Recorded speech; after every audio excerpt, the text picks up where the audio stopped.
right, thanks for waiting, everyone. So I am to introduce myself. My name is Mehdi. I'm with BEAM, which is the Black Emotional and Mental Health Collective. BEAM's mission is to remove barriers that Black people experience, getting access to or staying connected with emotional health care and healing. We do this through education, training, advocacy, and through the creative arts. And we're so excited today to welcome back one of our BEAM trainers, Holiday Simmons, and the wonderful Tony Michelle Williams for part 2 in our Black Somatics series. And lastly, I just want to introduce 2 other folks that we have on the line. I know you can see MJ, and we also have Denise. MJ and Denise are our ASL interpreters for today. So welcome, everyone. And so just a reminder to everyone in the room, including me, for our interpreters, we want to make sure to speak slowly and clearly. All right, and with that, I'm going to hand it over to Holiday to get us started. Cool. Thank you, Mefti. Thank you so much, MJ, for being with us, as well as Janice. Tony Michelle, thank you so much. And hello, everybody. I'm Holiday. My pronouns are he, him, and his. I make my home in the former Creek territories known as Atlanta, Georgia. I'm a somatics practitioner, and I work with frontline organizers and people most impacted by trauma and oppression, doing comprehensive wellness work. And I'm so honored to be joined by my friend, my comrade, one of my #1 hitters, Tony Michelle. What's up? Hey, thank you, Holiday. Hey, everybody. My name is Tony Michelle Williams. I am born and raised in the great land of the A, Atlanta. So here with Holiday, and it's a chilly day outside today. It is. It's a chilly day outside. It is, yeah. I am also the executive director of the Solutions Not Punishment Collaborative, which is a Black, trans, and queer-led organization that focuses on investing resources in the leadership of trans folks, in addition to leading and waging radical-ass campaigns that like shut shit down and really fight for the decriminalization of gender. Also, I'm a mommy, and I'll be walking. Hi, Braxton. And yeah, so happy to be with everyone. Awesome. T. Michelle, I think your phone's still on. Great. So welcome, y'all. This is our part 2 of Black Somatics for the Rona Blues. If you were not here for the first one, there is a recording. You can set up your snacks and broadcast it on your big screen. But actually, we were doing some movement practices, so you might get off your couch as well if you're able, and if you're not, also cool. The practices are for all bodies. So we're going to do a quick recap of that in just a moment. And today, we're going to also lead you in a centering practice and introduce a new practice, and we'll have plenty of time for question and answer and to have a little conversation as well. I just want to name that here in Georgia, at least, we're going into about 2.5 months of being sheltered in place, and I just want to name some tiredness that I'm feeling, and some fatigue even for webinars. So I'm feeling so grateful to hold this space and to bring some of these practices to our communities, and also just feeling tired. So in the spirit of, just being authentic and transparent, that's one piece. As we go on in our agenda, Tony, Michelle, and I are going to share another piece of authenticity and transparency in something we had planned for you all that our technology will not allow for, that we thought it would. So when we get to that piece, we'll tell you how we're going to be shifting a bit. And y'all don't know what you don't know, so you don't know what we're going to do, but it is going to require just a little bit of sort of nimbleness on everyone's part. So I'm just ramping us up for that. But without further ado, I'm going to share my screen, and so we can do a recap of what our first session together was like. For those of you who are joining us again, It'll be a review for first timers. Here's what you missed, and it'll be a sneak preview if you do want to go back and watch that video. So, let me figure out how to share my screen. Everybody see my screen? Full screen, right? Yeah. Praise it. All right. So this is our review that we went over before. We talked about what is this thing called somatics. We said that it is a field within body work, movement studies, and psychotherapy that studies the body as perceived from within. Soma is the Greek as well as the Latin word for of the body. And it's hard to sometimes put that in a concise thing, because it's a combination of all of those things. It also, somatics acknowledges and attempts to integrate the brain-body split. We talked about the brain-body split that we sometimes find in Western mental health model and all of the psych medicine, psychiatry, psychology, psychotherapy that deal with the brain and its functions, and by and large sort of negate all of the neck down information and knowledge that occurs in one's body.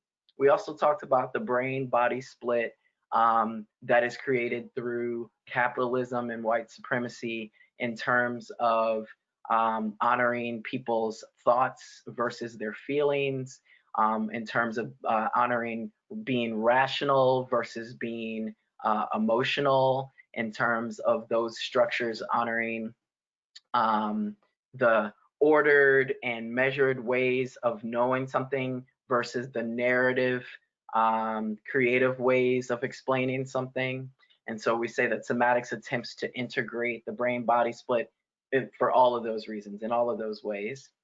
As a healing modality, it also links thoughts, emotions, and body sensations, and says that they're all connected and influence each other.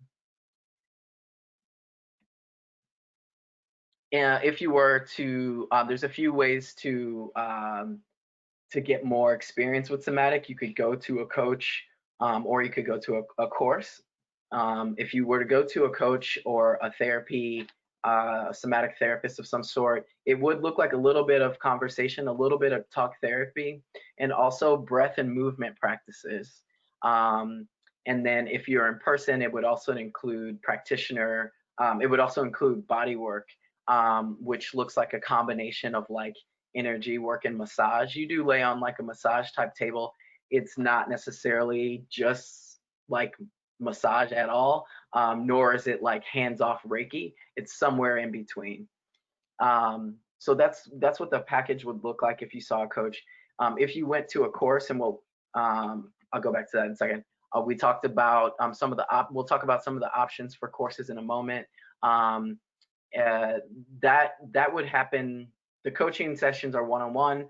Courses, of course, are in a group setting. Those are incredible because also somatics is about healing, learning, and transforming within a group, since most of us are living within groups. Very few of us are completely, totally isolated in our worlds. So the idea is to, it's not that you take away, you step away from your everyday life and go into a private session, and then step out and go back to the real world. The idea is like you're practicing live while the real world is around you and happening. I am a coach. I don't teach courses. Tony Michelle is part of a teaching team that teaches courses. So we both, that's one of the many reasons we like to partner together, is because we do have different entry points in our somatic practitionership that we could offer folks. And so what is a politicized Black somatics? I also want to just go back for a moment and give lineage to the specific somatics that Tony, Michelle, and I have learned from, and then the modality in general.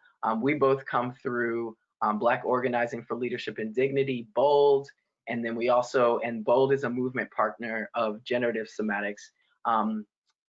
Both of those organizations, and Generative Somatics is not Black only.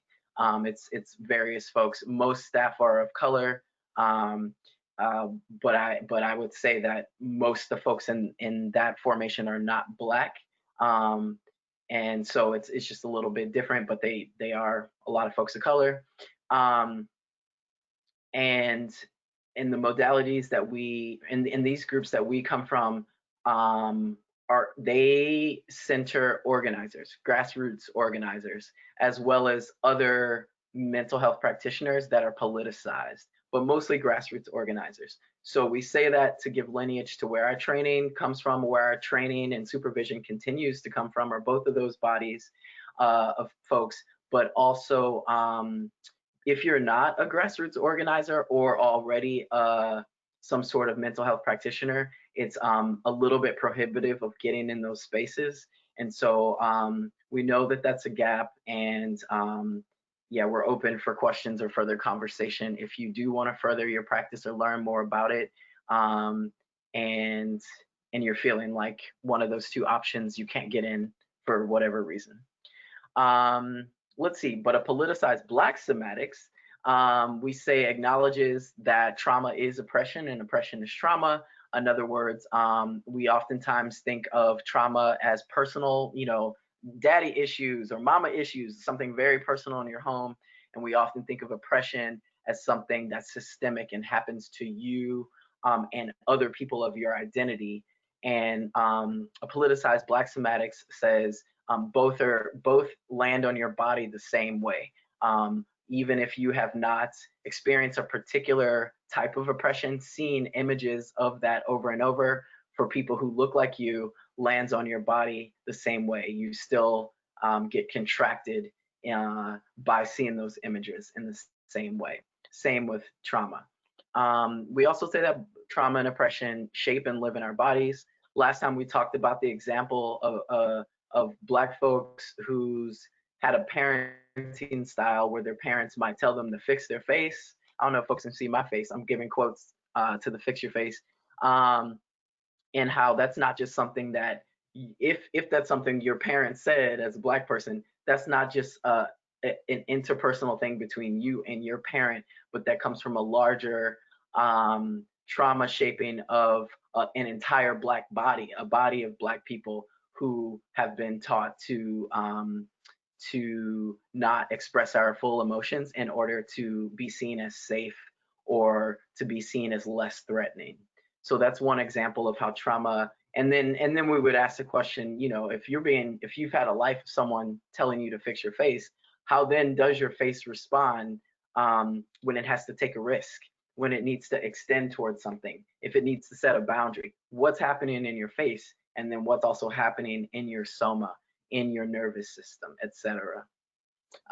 We talked about Black somatics, and any politicized somatics is especially good for Black and Indigenous people of color, for queer and trans, non-binary people, and for anyone who's to the left or social justice, because another thing that it does is help us align our values and our principles with our actual practices, and which is just a little bit different than if you're like, hey, I'm just, some sorry, y'all. There we go. Hey, I'm just some sort of I'm just trying to, I'm unpoliticized, or I have many sort of privileged identities of some sort. Maybe you don't necessarily have this strong idea of the values of the transformation you want the world to do, and the values that are have not yet been actualized. Whereas if you do have these identities, we have these goals. We know we're not happy with the world that we're living in, and many of us are working hard to transform that. And so somatics gives us the opportunity to do those same transformations within ourselves, as much as we are so-called raging against the machine, if you will. Somatics asks the questions: what do you care about? How have you been shaped by your trauma? Or how have you created safety or survived? What are you practicing? You're always practicing something, whether you know it or not. And what are you willing to transform? I actually like the question, what are you not willing to transform, as well? If you kind of are a bit of a diva like me, you might be like, what do you mean But if someone asks me like, what am I not willing to transform? I'm like, oh, got it. I'm not budging on this and this and this. Now I got to think more about and feel more about what I am willing to change. So these are some of the core questions that somatics ask and what practitioners work with clients on. If you notice, it's not sort of like, if anyone has been to a psychotherapist or a counselor, that's my background training, by the way. So if you hear me sounding a little judgy, I'm not. It's just that I found a lot of gaps in that world, and so somatics kind of fills in some of those gaps. But that world says, what are your problems? It starts off, why are you here? What are your issues? I don't know if I ever was asked what I care about in a a psychotherapy session. And I know this is a lot. We're going to pause for questions after this. So let's get to so we also, so that was our synopsis of what somatics is. We also then did a centering practice, which we will do after we stop running our mouths in a moment and get into our practices. But in terms of centering, I'll start off by saying what it's not. It's not quite meditation. There is a meditation aspect involved in a comprehensive somatic practice, but it's a little bit different. There's a stillness practice, a sitting practice, and a stillness practice. But that's a little bit different than centering. My personal struggle with stillness and centering practice is that I keep finding myself trying not to think my thoughts. And so for those of you out here who also struggle with that, that is not what centering is. I know that's also not what meditation is, but that's just my growing edge. But centering is definitely not trying to think your thoughts. And it's also not an escape or this like Calgon take me away. I think I'm kind of aging myself a little bit because I don't even know if those commercials exist. I don't say that with ageism. I love getting older. But if y'all remember the Calgon take me away, it's not that. It's not that either. And so to that extent, when we do center, which we'll be doing soon, we invite folks to keep their eyes open actually and soft in the room, but open. And if folks aren't comfortable, of course you can close your eyes, but we're trying to keep all of the senses engaged and not sort of like cut off from one of them. If you don't have eyesight, then of course you're engaging other senses as well. We're steady trying to decolonize somatics and make it as accessible for all bodies and all abilities. Right now, the way that we've been trained is for people with the 5 senses that we know about. I'll say 6th sense, since intuition is something else that somatics massages and uplifts. But the bit about keeping your eyes open and soft, it doesn't work with folks without sight. So that's a work in progress for us. I mentioned already, it's not the same as meditation, but there is a meditative aspect. And then just a quote that we say in somatics that could relate to all these things that it's not, and I'm gonna say what it is in a moment, is we don't center to feel better, we center to feel more. Oftentimes that does end up feeling better in some way because we come back to ourselves. But the point is not to just take you, from this like hard emotion to a beautiful one per se, at least not immediately. Oops, sorry. What centering is it's an opportunity to come back to ourselves. It's an opportunity to give ourselves options. It's an opportunity to respond rather than to react. It's an opportunity to act with choice. It's an opportunity to stay connected to our commitments, commitment being what we care about again. And again, we'll do a centering practice in a moment, but I just want to give you all a review of what we talked about before, and also just to say that this is part of what centering is. It can be even more than this. And then we also did a centering and transition, which is also called the 2-step. We'll be when I stop sharing my screen, Tony, Michelle, and I will do that again in a moment to show you all how that looked. And the purpose of the two-step or centering in transit. Now I know there's a lot of two steps. There's like the dance two-step. This one also does kind of look like a dance, but it's a particular somatic practice that helps us to refocus on your focus or what you care about. It helps to move with choice and intention. It helps one to deepen connection. Sorry, there's a typo there. With another person who's also in transition. And it helps to view or give perspective of our options.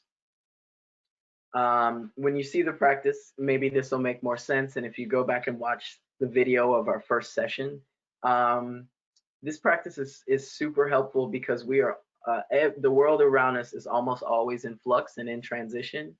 And you know, as Mama Octavia says, all that you change changes you. And so, you know, it's like these iterative experiences between us and our surroundings and our environment and things that happen to us and things that we happen upon. And so this practice of the centering in transition is super helpful for those transitions that we go through by choice and those that are placed upon us. Finally, we just gave some resources. If you are interested in somatic coaching or a course, here's some websites. I have a therapy coaching. I put an asterisk because I'm not trying to just shamelessly promote my own practice. If you are looking for a practitioner, I am happy to talk to you, but I'm also happy to refer out to some of the folks that I go to who have taught me, who I go to for supervision. And honestly, y'all, there's only a handful of us and even less of us that are Black. So we all most of us know each other. And so, yeah, if you want something like that, if you want to go to a course, here is Bowles' website and there's Generative Somatics' website. And happy to talk to folks that are looking for courses, coaching, or if you're a practitioner and you want to learn to be a somatics practitioner, well, so those are some resources there. I'll stop sharing my screen and see if we have any questions before we move to our centering practice, and also see if Tony Michelle wants to add anything to that. No, I don't want to add anything. I'm just excited to get to practicing, and I can share it during that time too. Okay, great. We will give about 5 minutes to see if folks have any questions. We'll have a question and answer at the end as well. But before we get into practices, I just want to see if anyone had questions about all of that information. You can drop it in the chat, or I think you can come off mute. I don't have the power. I can chime in on that. So yes, you can go ahead and type your question in the question box and I will read it aloud. Or if you'd like to have a conversation, you can go ahead and raise your hand and I can unmute you. So we'll give people a few moments to decide and finish typing while we look at this gorgeous dog. Hello. Oh, Braxton. He wants to be on so bad. Let him on. I'm gonna let him on. I don't see any questions or raised hands just yet. Okay.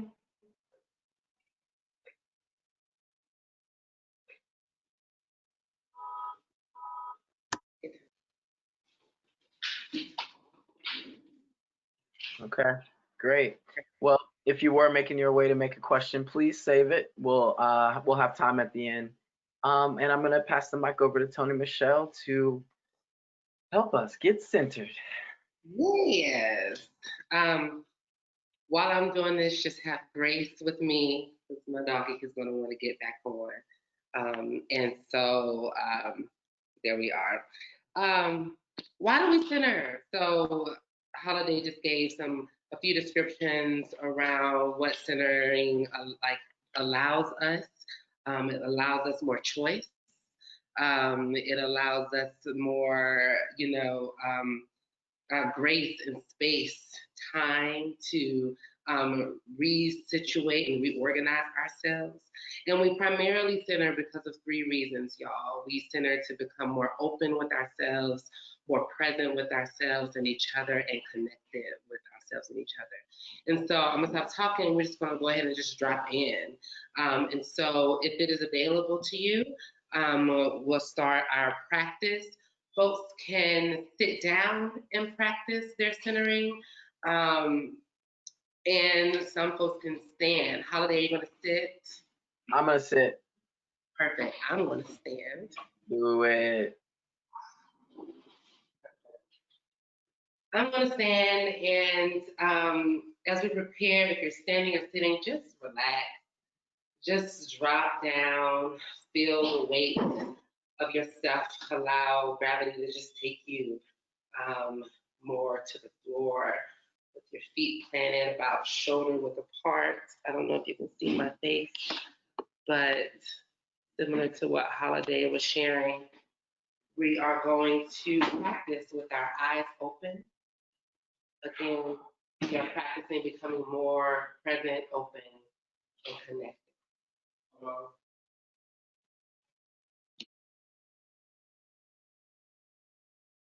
Perfect. So let's just drop in and breathe. Notice your breath, inhaling through your nose, exhaling through your mouth. And again, if you feel yourself rising, allow just a quick reminder to just drop down. Again, allow your feet to feel firm on the floor and your arms to be to their side. And just notice. Notice your breath patterns. Am I breathing? Am I breathing shallow, or do I have control over my breath? And notice what thoughts are coming to your mind. Becoming more open, present, and connecting with your feeling self. Less of your thinking self, but notice what thoughts are coming. Be friends with those thoughts. Allow them to exist, and in your next breath, allow them to go away. And when we're centering, we are talking about bringing, again, more aliveness to our bodies, to our feelings. And so a way that you can access that place of aliveness is right here, about 2 inches below your belly button. Our fearless teacher and mentor, Maulisa, said that in order to wake her up, honey, all you gotta do is just jiggle her a little bit. So jiggle her. Whatever feelings or thought that came to you then, just notice. Just joy, confusion, but just bring some noticing to yourself. This is our intuition, our gut. This is a place that reminded you about this call, that set you in front of this webinar to be present with yourself. The place that also has kept you safe. So bring some aliveness to her. And in your next breath, on your next inhale, let's center in length. And when we center in length, we are really centering in our dignity. Again, it's the place from our abdomen, between our legs and our feet, the space on our back, between our vertebrae, all the way to the tippest top of our head. We want to feel proud and dignified of who we are and how we be, how we stand. That's your length. And as we have more choice in a place of boundaries and a place of connection, let's center in our width. This space is between our shoulders. It is a space that allows for connection beside us. So feeling for community, our families chosen and given. It is who we fight with and who we fight for in our work and in our lives. And so again, with that, inhale and release. in your place of with. And just notice what that feels like. I got tension. Do I feel tingles in my arm? That's your with. And on your next breath, let's center in depth. That is the place between our front and our back. And so if it's accessible to you, bringing one hand or your left hand to your back, feel it for this space. I'm looking at myself, I'm like, okay, girl, yeah.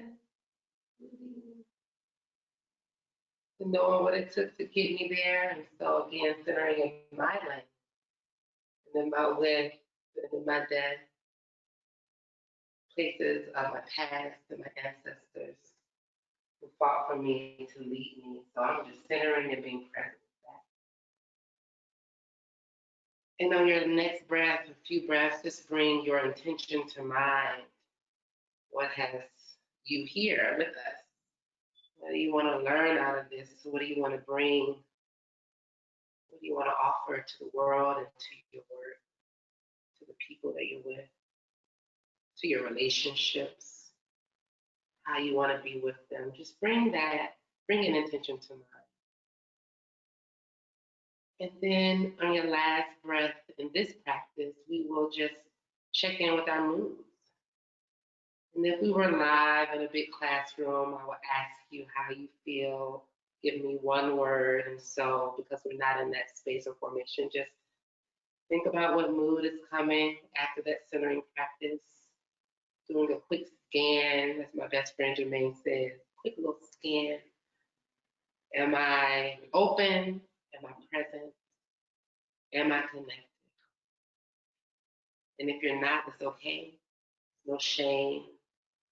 We're just noticing as we center. And go ahead and let that go. And I'll pass it to Holiday. Thank you all. Thank you so much, Tony Michelle. Appreciate that. Don't get too comfortable though, because I'm gonna ask you to model the two-step in a second. So, I needed that. So that's a guided version of our centering practice, and we mentioned that we would show you just a review sneak peek, not a sneak peek because it had peaked already. Instant replay maybe of the centering and transition. So that was centering. That's the baseline of all the practices. From that, there's just tons of practices. And so last time we did transition. We have already talked about some of those, the purpose of that, to refocus on your focus, to move with choice, to view your options.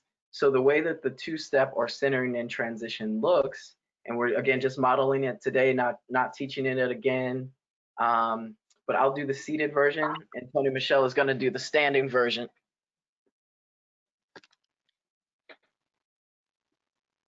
And we shall do it together. Let me see. Yeah, okay.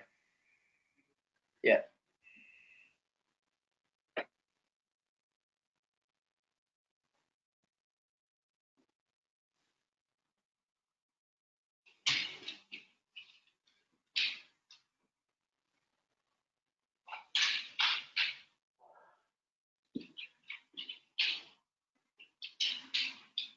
Awesome. And there was a question last time about if you're having some sort of injury here where you can't even spin the way I was doing, you can even just move your head. Yep. You can do it alone. Doing it with a partner like we did brings up a whole nother set of things about mutuality and connection. But that's the centering and transition. If you want to go back for the full teaching of the practice and those amazing steps Tony Michelle was doing, please see the video for our last session. So we're going to move on now. Yeah, please. I just want to say, like, why are these children moving around like this? But again, just to be clear, again, when we are practicing getting back and reorganizing ourselves, again, becoming more open, present, and connected, that's not an easy task, right? And there's always something happening around us, with us, to us, from us. And so it's that a two-step is just practicing what it's like to make a transition, shift a plan, shift a mood or an attitude, right? While still being inside of yourself, while still extending connection and openness and presence as well.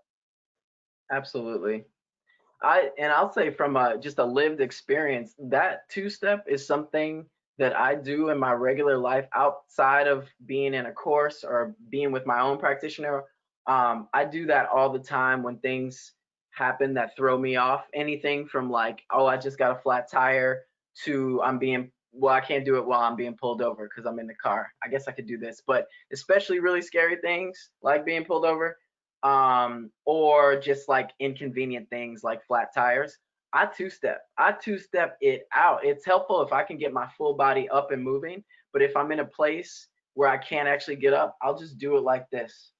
And you're disorganizing your soma because you're focusing on a different place. You're focusing on a different place. So I just want to offer that as a practice for people to take into their Rona life that we're in, because there keeps being lots of new unexpected shifts in this pandemic, you know? So, yeah. Um, Anything else you got, Time Show? Cool. So now we're gonna move on to so this is the part where I was teeing us up to be authentic and transparent. So the new practice that we wanted to share with y'all, we are still gonna teach it and we are still gonna model it. Unfortunately, I have become very Zoom centric, and in Zoom you can use breakout rooms, and we need breakout rooms for this practice for y'all to practice with each other because it happens in dyads, in pairs. And we don't have that functionality for this particular GoToWebinar platform. We do have another GoToWebinar platform that we can use for if we do a third round, but this one today does not have that. So my apologies for not knowing that, and our collective apologies, because y'all will not actually get to practice helping someone else center, which is kind of where we're going in the next practice. But you will get to see the model. We will teach it, and we are also going to extend towards y'all. We're going to do the practice to y'all. Y'all just won't get a chance to do it to each other or back to us. You don't know what you're missing, so y'all probably like, okay, whatever. But just know that it's going to be a little incomplete tonight. So without further ado, the next practice we would love to share with y'all is called Hand on Heart, or centering and mutual connection. So we got our centering, which Tony Michelle let us in. We got our centering and transition, blah, blah, blah. And now, what about mutual connection? What about these relationships, all these different types of relationships we're in? Parent to child, bae to bae, friend to friend, family member to family member, coworker to coworker, resident to postal worker. I mean, we have these quick little interactions throughout our life with strangers. That is also a relationship, a momentary relationship. So how do we stay centered, or try to get centered, or aim towards being centered in those connections, and in mutual connection, in one where the other person is also trying to meet us in mutuality, at least in this example. So that's what we're teeing up for. Tony Michelle, you want to say anything about the overall practice before we get into the specifics?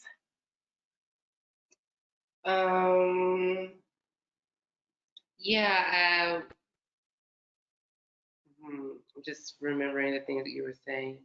The only thing I would like to add is just that we are doing this practice on that two things. Number one, we are doing this practice to be present with how we listen to people and how we see people. And again, like how we're being with them.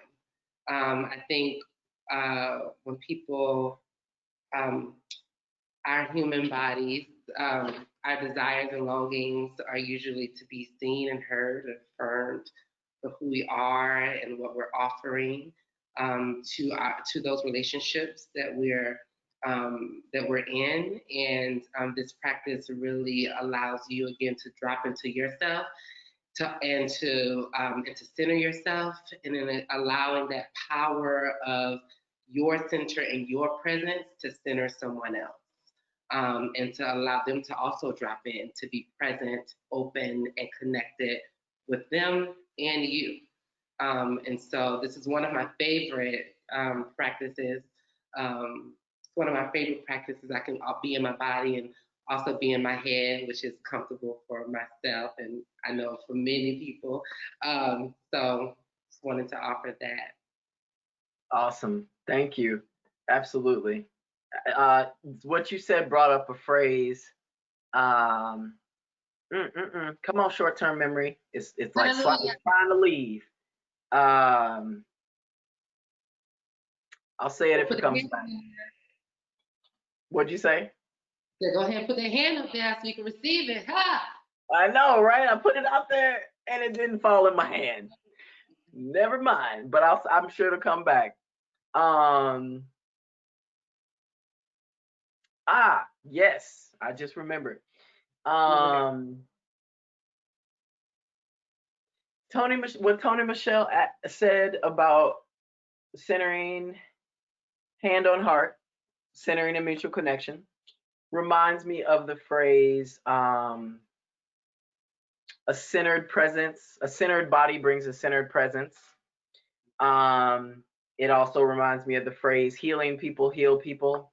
So this idea that, like, you can't control what's going on out there or with that person, and then as you're centering and you bring a particular presence, but it is sort of this sort of like tug of war of like, okay, they real amped, let me stay a certain way. Oh, they real calm, let me stay a certain, you're kind of like responding to the person and also like being in your own center. This work that happens in conversations we have, in arguments, in negotiations, that whole like, oh, they're doing a thing, oh, I'm responding, what am I bringing? That whole dance is what this practice serves a little bit. A centering body brings a centered presence. Yes, ashe. So let's teach it. Yay. So the first thing we're gonna do, we're gonna model for you, and there's two ways we're gonna model. And let's do your way first. Okay, perfect.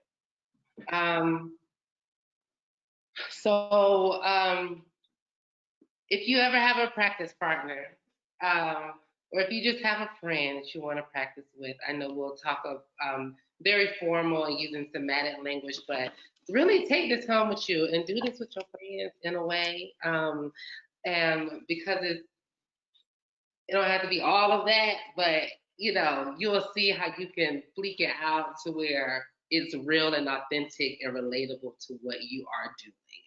Mm-hmm. So I'll try to bring that to, there'll be moments where things will look weird, but I'll just try to make it relevant. So what we want to do always when we're entering anything, we want to center ourselves.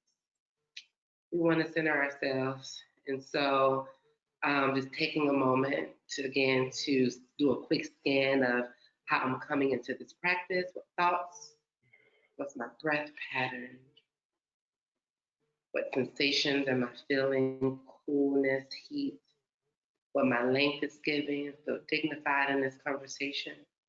Do I feel wide enough to include holiday in this conversation? Am I present enough to be present? I mean, am I grounded enough to be present? And then invite that with Holiday. And I'm going to extend to myself in this conversation.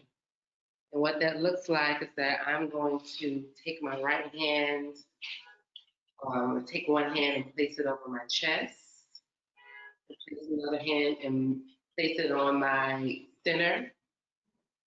Again, that's 2 inches below your belly button. And I'm just using this right now to just, again, figure out like, oh, hey, girl, this is you. This is you. In conversations, especially when we love folks or are concerned with folks, we can lean in or lean back if you don't really want to be bothered. But, honey, I just want to be here with me, too. So I'm there. And I'm going to ask Holiday some questions. We're going to just have a little quick chat. So, Holiday, how are you doing?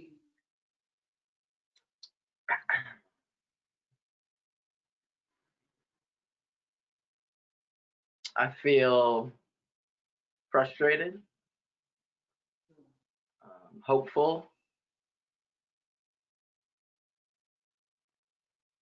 and curious.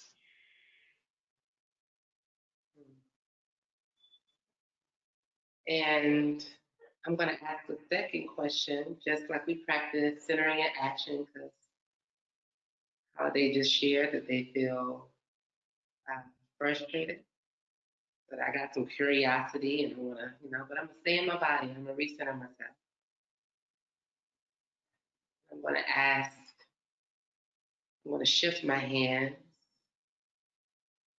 again, as a way of practicing shifting themes or conversations. And I'm going to ask Holiday, so what's on top for you? What's on top?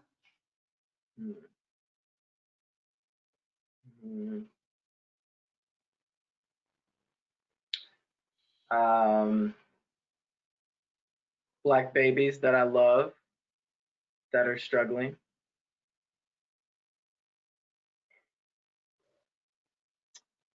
And insomnia.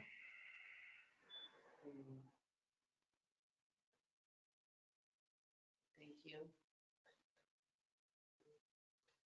And we're also practicing letting go. Again, the human experience and as Holiday's friend, I want to talk and be like, oh my God, the black babies, why are you frustrated? That's why you're frustrated. Oh my God. But I'm going to say it again in my body too. Just be present for what Holiday is offering. So that's an extension practice or mutual connection extending to self while still, again, practicing connection, practicing connection and openness and presence. And so Holiday, we're going to model the same thing, same questions, but in a different, with different body language and moods. Holiday. Yeah. Ooh, thank you so much. Also, y'all, this is live. Like, we're not role playing. I answered real things. I'm feeling real emotions. I have real goosebumps. And that's also the case if you're a practitioner or a teacher. You're not sitting back with your notepad, just taking notes, asking questions. You're in it live, being a good practice partner, so to speak, for the person you're working with. Or like Tony Michelle said, if you want to just do this with your roommates, your boo, your family, you don't have to be a practitioner. So I'm going to extend towards Tony Michelle, and I'm just going to show a different way of doing it. So the first one was to extend towards yourself, but you're also with someone else. And now this one, I'm going to ask Tony Michelle for us both to recenter on our own real quickly-ish.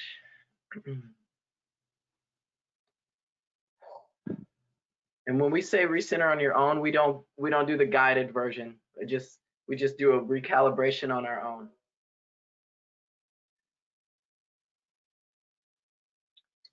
You ready? And I will ask Tony Michelle, if we were in person, would you prefer that I put my hand on your heart, on your shoulder, or just energetically? On my heart in person. Okay. So even though we're on video, I'm intentioning putting my hand on her heart. You always ask for consent first. And I'm going to come in and say, Tony Michelle, how you feeling? Hmm. Hmm. I feel really sad. I lost a friend of mine yesterday from COVID. I didn't hear you, love. I said I feel really sad. I lost a friend yesterday from COVID, one of my first coworkers in movement and nonprofit work. So I'm holding that today. And a little frustrated with the world that we're in. And,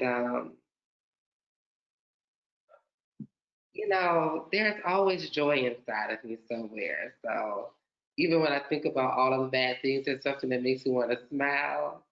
And so I'm smiling because there's joy somewhere. So I feel joy, frustration as well, and some sadness.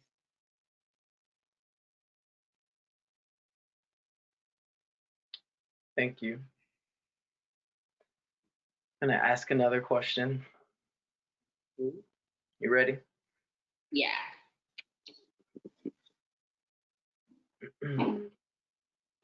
And what else is on top for you right now?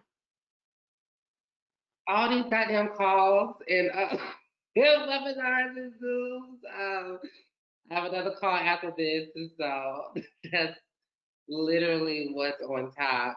And so it just makes me a little frustrated, that we got people to fight for and with. So we're all still moving, and I wish we just would sit our asses down somewhere so we can all heal and get better. That's what's on top.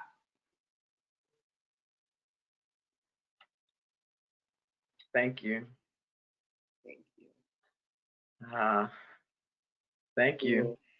So, similar to Tony Michelle, this is a practice because I want to check in with her now. I will say that I'm very sorry to hear about your loss.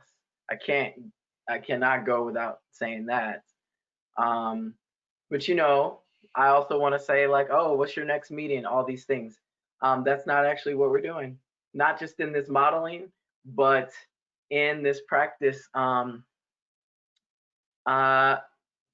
You could end the practice and then later be like, hey, can we talk about something from the practice you said? What did you mean? How are you feeling? All of this.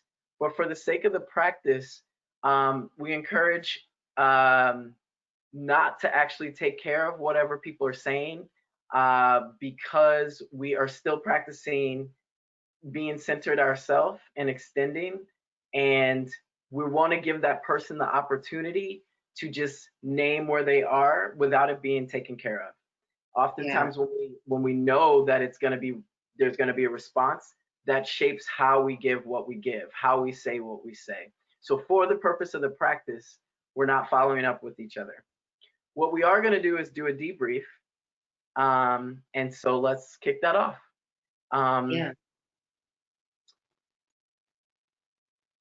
You want to ask first? Or you want me? Yeah, I guess so. Okay. So debriefing. Again, somatics is body-based learning, and again, we want to continue to be away from our thinking selves and be more in our feeling selves and in our body. So our debrief is going to be specific to, again, not about what the next call is or getting me to think about how to process how I'm going to be okay, but to actually like feel what frustration or get to notice and be present with what frustration feels like, what sadness feels like in your body, particularly for me, who named that. So Holiday, as we debrief, what did you notice in your body and what emotions did you experience? Yeah. So I noticed like a tiredness behind my eyes. And well, I'm gonna answer for both, which is okay. When you were helping me center, in other words, when Tony Michelle was asking me the questions, I felt I could feel my back, and so I kept being okay with coming back a little bit. And I felt a lot of back things. I felt the back of my eyes being tired, and I felt my back being tired, and I also just felt it, and so I could lean back a little. When I was centering you, when I was centering her, y'all, um, opposite. I was all well. At first, I couldn't hear you, so I was up here. Yeah. But then I was like, oh no, that ain't the only reason why you up here, child. You got a very towards shape, so bring it on back. You can't. Can I? And I was like, can I feel my back? So what I noticed in my body helping you center was that I ain't had no back, and that I was all up in your grill, and so I had to pull it on back to really let you feel the space and not be like, how are you? you know?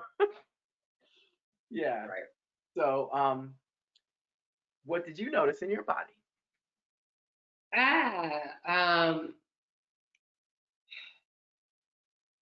noticed, number one, like my breathing pattern shifted the more that I dropped into myself to be more real about what I was experiencing, or what I was like.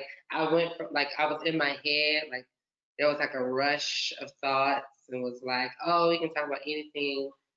But then once I moved through that, that's when I noticed a feeling of sadness. And I felt that here, like in my shoulders. There was like lots of tension, and it's like pain that I relate to. It's a feeling that I know well in my body, which is like stems from grief. Um, so that was present. And then when I just started to, I moved through emotions really quickly. And so when I did smile, You say you do or you don't? I do. Okay. I do. Sometimes out of attitude, when a man make me mad, I be mad. I be mad. You say what? I said, not all the time though. Like when men make me upset, I be really pissed off. I'll be like, why did you do that? But other than that, I usually can move through emotions quickly. I moved through. I moved through sadness to joy, or frustration, and then I found some joy in the places that I found joy. Was like actually not in this part of my shoulder, but like in this part of like my chest, and then like tingling sensations here in my arm. And like, but throughout the whole practice, I felt numb from my center down. And I don't know if that contributed to me like sitting down, or from me kind of still being like in headspace or moving through sadness, but those were the things that I noticed, and the emotions that I was experiencing. That's a lot of information. Huh? That's a lot of information. You know, practice. You know, is the embodiment of centering or practicing, where again you can feel, you have choice to feel, you have choice. It's like you have choice to move through, or you can choose to move through emotions or feelings, and you can also choose to be with it and be present with it and take as much time as you need. And so, thank you for seeing that and acknowledging. Yeah. And I just want to name for our friends in the space that we started off naming emotions, and then that got broken down and filtered into where we felt it in our body, and something else. Or I guess just Uh, different phenomena that, like, knowing that, oh, I'm someone that moves through emotions quickly in this way, maybe not this way, and that where that lands in the body. So the last question we'll ask each other for the debrief modeling, before we open it up to you all, is I'll start off, Tony Michelle, is where in your real life that does everything that you experience in this practice, how does that show up? I mentioned it briefly. I talked a little bit about grief, and the pains in my body. My commitment, when I started somatics 5 years ago, and practicing, um, my commitment was that I am a commitment to trusting and believing that I am loved, this, for the sake of my consistent power and my sanity. And what I was experiencing in that time was the opposite of that. I wasn't. I didn't believe that I was the person with the story and the narrative, like, oh, nobody like me, nobody love me, everybody hate me, my mama hate me, oh my God, I hate myself, all of the things. And what I knew was that thinking, didn't serve what my body was longing for, which was connection and like real relationships with my mom, authentic relationships with men, especially I identify as a Black trans woman. And so needing that affirmation from family again, given and chosen, was something that I desired and longed for, and I made that commitment. And so oftentimes when I feel a sense of loss of that love or discomfort, and I'm struggling with my sanity and power, that tension lives in my shoulders, it lives in my back. Um, I desire connection. I always be like, can you give me a massage? Oh, Always, like just allows me to be present with someone or know that someone is present with me. But that's how it shows up, in real life. What about you? How ah, does these practices show up in real life for you? wow. I'm just over here exclaiming because I mean, I can't think of a better segue than the massage example in terms of how this shows up in my life in very opposite ways. Um, I long to have more massages. I give a lot of massages. I rarely get massages. I'm afraid to ask for them. And that's What? all very resonant in this thing I was doing right here, where I was real up close. And again, at first I did it because I was trying to hear better, but then it felt really comfortable. And it is something that I am practicing, is noticing how much I lean forward and go towards, and I'm like 24/7 service mode. Like I'm going like, how can I help? How can I serve you? Right. And so I'm in the right fields. However, I would like to receive as well. I would like to receive a massage. I would like to receive some help in various ways. And so just this one little, 2-minute practice mirrored exactly what I'm up to in my work period in life, which is like, you know what? You ain't got to help everybody all the time. Lean it on back. Why don't you receive a little bit, right? And of course, we can go off for hours on like, what about our identities? I identify as a Black trans man.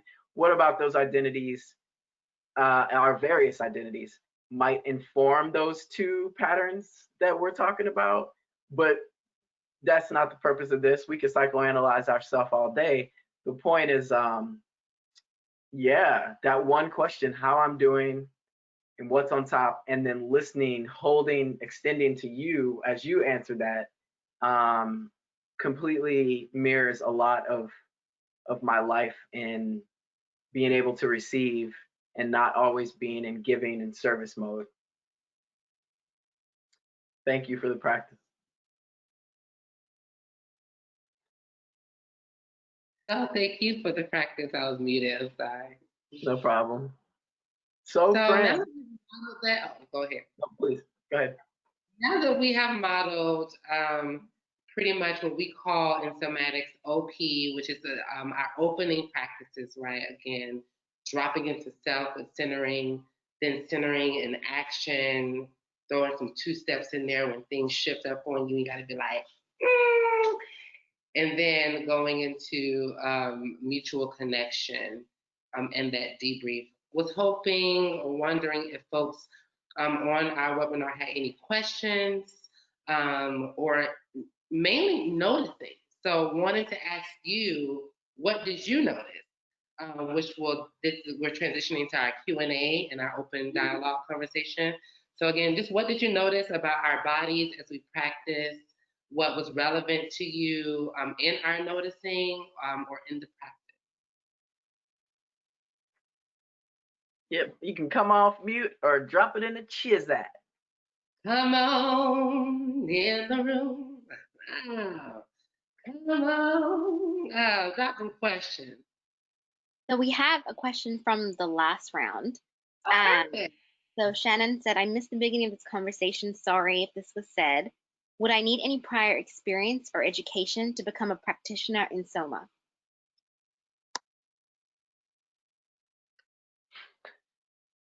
You, me. Me? Yeah. Prior experience or education. Experience or education, right, Mefti? That's right. Uh-huh. Yes. Definitely more the experience part than the education, although there's plenty of all kind of resources I'm looking at here that I have. So there is an educational component, but there are schools out there that certify and all of that. If you want. I think it's more important to practice, to be in the experience, to be working on yourself in a somatic way before you're guiding and training other people, because it really is it is iterative. I'm not trying to say that though. Reflexive process. Again, as I mentioned, it's not just like learning a theory and then sitting with a notebook talking to people the way I was trained to be a psychotherapist. It's actually being in it. As a psychotherapist, I could have a bad day. My clients will never know it. As a somatic practitioner, I'm gonna be very I'm going to be honest about that after our centering. When we check in, when we do our mood check, I might say how I'm doing. It's not for them to take care of, but just that it requires a great presence, and for you, and as much as whatever's happening, whatever observations you're making of your client, so to speak, are as much a reflection about you and your perception as they are about the actual client. And I steady keep learning this. My practice is only 2.5, almost 3 years old, and whenever I have supervision with the amazing Mawu Lisa Thomas Adeyemo, I learn. I'm like, oh, this client, this and that, and she'll be like, well, what's your relationship with that? And I'll be like, oh, like it is actually, that's my perspective. That's about me. So I would recommend trying to practice it as for your own wellness or learning.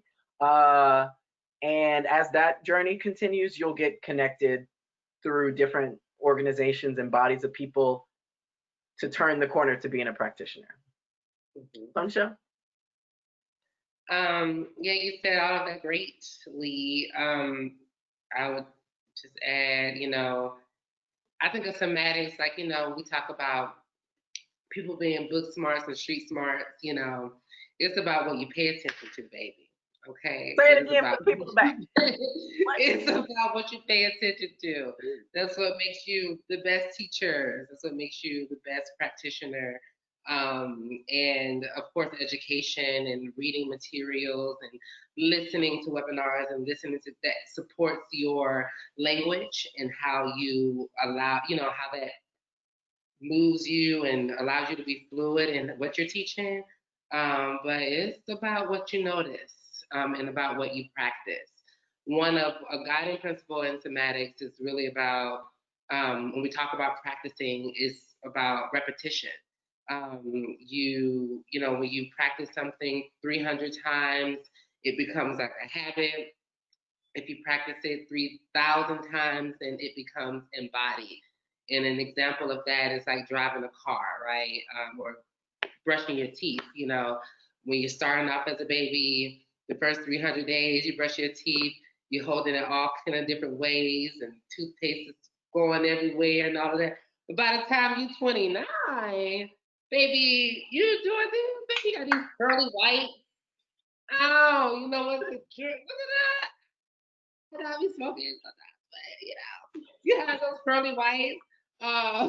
But it's your repetition and how you and becoming and allowing those habits to become embodiments, which is why it's so even in the context of unlearning habits that don't serve you, right? And unlearning and releasing embodiments of things, emotions, and stories and ways of being that does not serve you. It takes the same amount of commitment and repetition to also let that go as well. Yeah. Yep. Other questions? Yes, we actually have two people who would like to talk to you. So Savannah, I see your raised hand. I'm going to go ahead and unmute you. It takes a little bit of a second to kick in, but when you're ready, just let us know you're there. You may need to unmute yourself as well. I am here. Hi, we can hear you. I was gonna just respond to your question about what we noticed. Yeah. Perfect. I noticed that there was so many when you were answering the questions, both in the debrief and during. It was like you each would answer with different kinds of information, like your thoughts about like what was the kind of story, like the thoughts, like the actual things that were happening out in the world, and then answering about what's happening in your body right now. Then in particular, Tony Michelle talking about like long-term patterns in your body, like not just like right now, this second, but like, oh, my back is manifesting this way or whatever. And so a question I had about that, which I don't have to answer, is just kind of like, what's the relation, like where, what leads to what? There's the story chatter, then there's your body right now, and then there's like the patterns in the body long-term. And I know there's different traditions that think of those differently, like they're trying to get you out of the story and into the body now, or from the body now into the pattern. I don't know if there's like a hierarchy like that. Is it okay if I also say something about I noticed about my body? Yes, please. That's the whole point of this. Come on, Shangay. I've been online for 2 fucking months in my house in various Zooms and shit.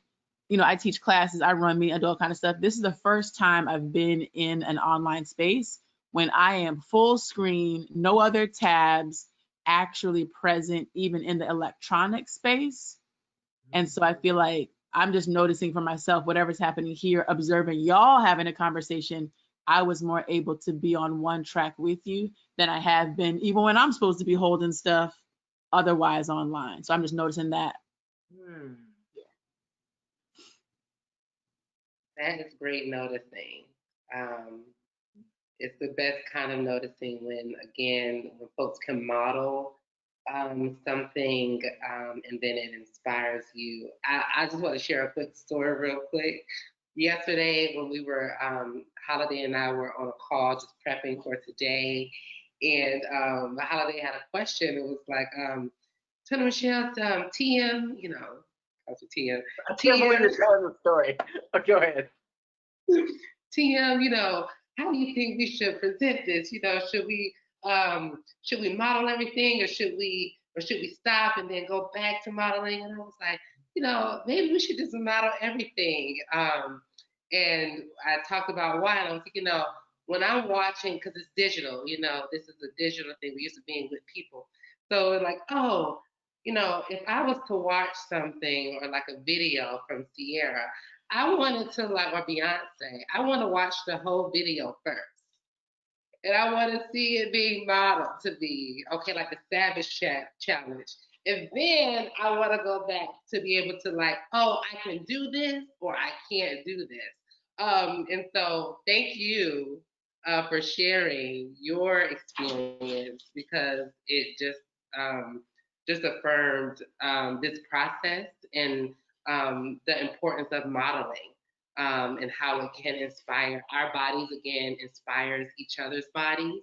Our responses impacts other people's responses. Our reactions also do the same thing. And so happy that you were able to be grounded and present and open to receive what this webinar was offering. So thank you. Yeah. Definitely. As for your first question, you know, I can't actually speak if this is a somatics thing or just a me thing, because I come from cultures that operate in circles and cycles. I think many of us do. So in terms of like, if there's a process of like, you know, locating sensation or emotion or patterns of past emotion or patterns of just showing up as a person, period. I don't actually see it as a flow chart of chronology. It's actually a big universe of places to tap into and to touch, and a, you know, like a globular type thing, not even just one sphere circle, but like really, you know, and we think of the center like that too, actually.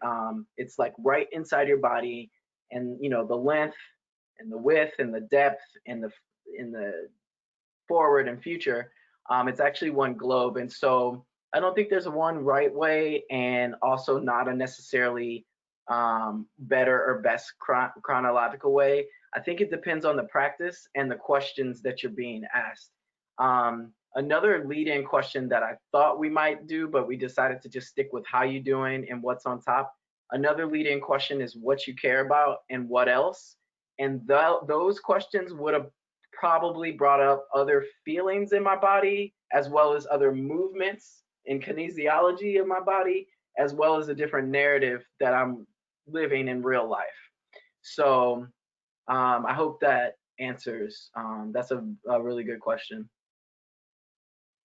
And we have one more, I think. Yes, I'm going to unmute Joshua in a second, but I just wanted to let you know, Savannah said, yes, Tony Michelle Knowles. That is Beyonce right there. Actually, we call her Whitney Houston, but hey.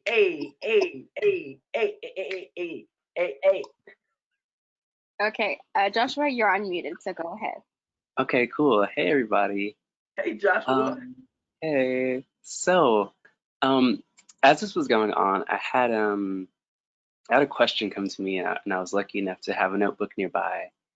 And the question was just to me, and it was, how much of your work is really your work? And so, for me, it's like, right now I'm doing this thing where I am offering, you know, opportunities for people to come and share space and talk about what's happening for them.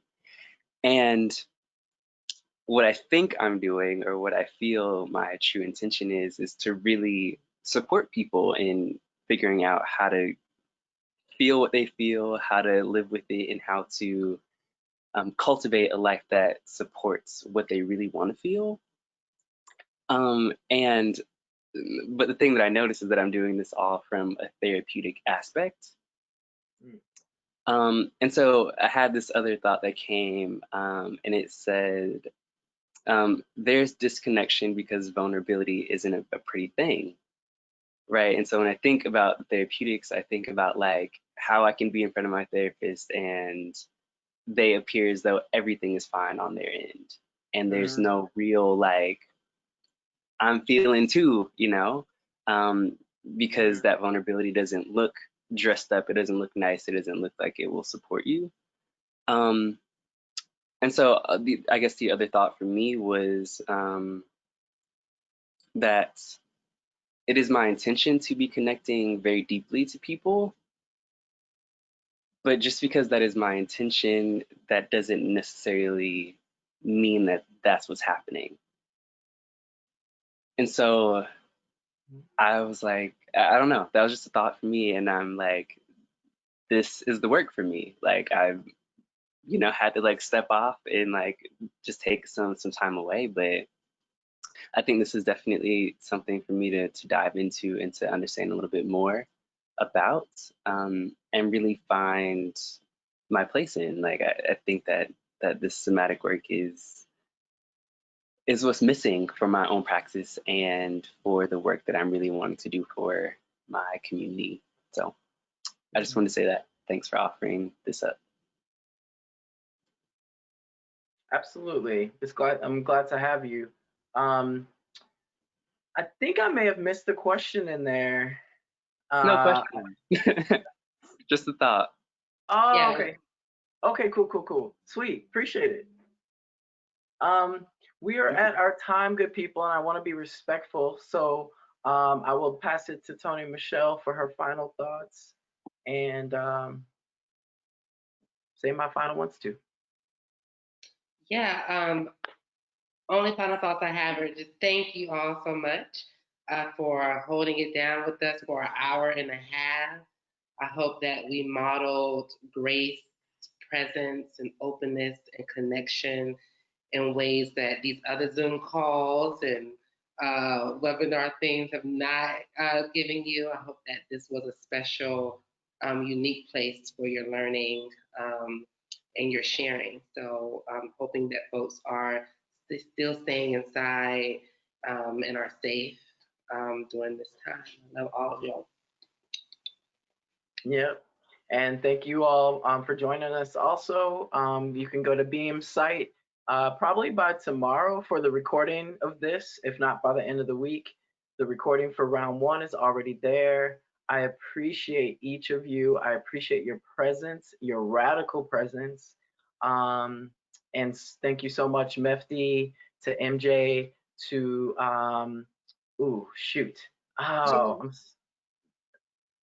To Yolo, Beam, to MJ, I was thinking of the other interpreter's name. Janice. Janice, thank you, Janice. And Mefti, thank you so much for holding it down. Love you, Toni Michelle. Thank you. Love you too. Thank you. Bye, everybody. Bye, everybody.